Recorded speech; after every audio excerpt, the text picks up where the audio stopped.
प्रेक्षक हो नमस्कार। व्याधी निवारणार्थ स्वास्थ्य रक्षणार्थ असणारा विश्वशांती दर्शनचा आयुर्वेदाय नमोस्तुते हा आरोग्यविषयीचा विशेष कार्यक्रम। या कार्यक्रमात तुम्हा सर्वांचं मनापासून स्वागत। आयुष्य निरोगी जगावं आणि दीर्घायुषी व्हावं असं आपल्या प्रत्येकालाच वाटतं। याचकरता सहज आणि सोपं ते जगता आलं पाहिजे। त्याचकरता आपल्या जीवनशैलीमध्ये काय आणि कशा पद्धतीचे बदल आपण केले पाहिजे, त्यासाठी आयुर्वेदाच्या मदतीनं निरोगी कसे राहता येईल हे सांगणारा हा कार्यक्रम। आयुर्वेदातली जानुबस्ती ही गुडघ्याच्या सांध्यातील समस्येवर लक्ष केंद्रित करणारी आहे। वयाच्या वाढत्या गुडघेदुखीचा त्रास हा वृद्धांना कायम त्रासदायक असतो। पाहुयात आजच्या भागामध्ये याच्यावरच कार्य करणारे हे कर्म जानुबस्ती। याच्यावरची माहिती देतायत वैद्य रत्नप्रभा नाले चौधरी।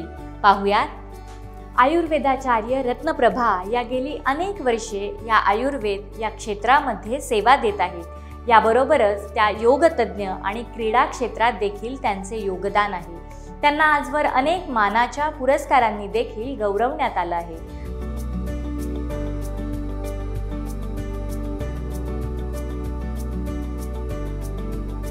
बस्तीचे आपण अनेकविध प्रकार बघितलेच, पण त्यातल्या त्यात उपकर्मांमध्ये अजून त्या स्थानिक लक्षणांच्या दृष्टीने किंवा त्या स्थानिक आजारांना करण्यात येणाऱ्या बस्ती म्हणून जानुबस्ती, कटिबस्ती, मन्याबस्ती, शिरोबस्ती असे बस्तीचे दुसरेही प्रकार आढळतात।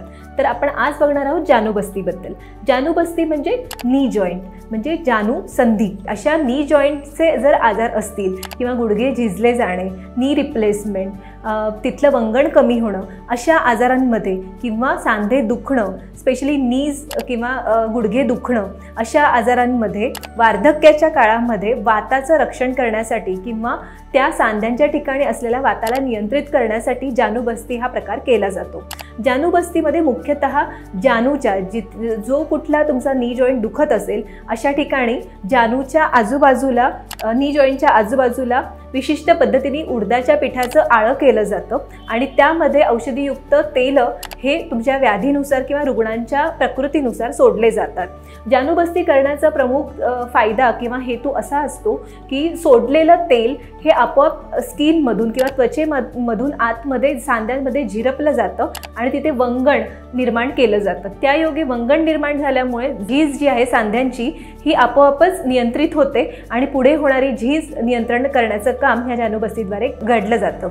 जानूमध्ये म्हणजे नी जॉईंटच्या ठिकाणी वेगवेगळे कटकट आवाज येणं किंवा घासले गेल्यानंतर तिथे स्वेलिंग होणं, सूज येणं, दुखणं, चालताना त्रास होणं, ह्या सगळ्या लक्षणांसाठी जानुबस्ती हा फायदेशीर ठरतो। ऑस्टिओआर्थरायटिस, रुमॅटिक अर्थरायटिस म्हणजे आमवात, संधिवात, वाताशी रिलेटेड सांध्यांच्या सगळ्या विकारांमध्ये जानुबस्ती हा ठराविक सांध्यांच्या ठिकाणी म्हणजे जिथे लक्षणं दिसत आहेत अशा ठिकाणी केल्यास जास्त फायदा दिसतो। ज्याप्रमाणे बस्ती ही चिकित्सा वाताच्या काळामध्ये सांगितलेली आहे, त्याचप्रमाणे बस्तीचे इतरही प्रकार म्हणजे मग ते जानुबस्ती असतील, कटिबस्ती असतील, मन्याबस्ती असतील, ते सुद्धा वाताच्या काळामध्ये व्याधीच्या निर्हरणार्थ किंवा स्वास्थ्य रक्षणासाठी ज्यांची कोणाची वाताची नाडी असेल अशांनी प्रिव्हेंशन म्हणून किंवा प्रतिबंध म्हणून केल्यास अधिक फायदा दिसून येतो। आता हा जानुबस्ती नेमका किती वेळ धारण करायचा? पाळ्यामध्ये, उडदाच्या पाळ्यामध्ये टाकलेलं तेल हे साधारणतः 30 ते 35 मिनिट हे कमीत कमी तिथे असणं अपेक्षित आहे। हे तेल किंवा तूप हे तिथे धारण करण्याचा कालावधी 30 ते 35 मिनिट जरी असला तरी त्या पाळ्यामध्ये ते कोष्ण तेल असणं गरजेचं असतं आणि अशा वेळेला जेव्हा ते तेल कोष्णता, त्याची उष्णता कमी होते तेव्हा पुन्हा काढून पुन्हा उष्ण करून पुन्हा ते धारण करणं, असं एकंदरीत 30 ते 35 मिनिट तरी उष्ण जल किंवा कोष्ण जल सहन होण्या इतकं गरम असणारं तेल तिथे धारण करणं गरजेचं असतं। अशा जानुबस्तीचं पूर्वकर्म, प्रधानकर्म आणि पश्चातकर्म सुद्धा आहेत। पूर्वकर्मामध्ये त्या ठिकाणी स्थानिक मृदू स्नेहन आणि हलकाचा वाफारा म्हणजे नी जॉईंटच्या ठिकाणी दिल्यानंतर उडदाच्या पिठाचं पाळं करून त्याच्यात 30 ते 35 मिनिट ते तेल धारण केलं जातं आणि पश्चातकर्मामध्ये पुन्हा एक मृदू स्नेहन त्या तेलाचं तिथे केलं जातं। अशा पद्धतीने पूर्व, प्रधान आणि पश्चातकर्मांनी जानुबस्ती किंवा मन्याबस्ती आणि इतर प्रकारचे बस्ती सुद्धा केले जातात। जानुबस्ती विषयीची माहिती आज आपण या भागात घेतली। याचा उपयोग वृद्धांना नक्कीच फायदेशीर ठरेल अशी खात्री आहे।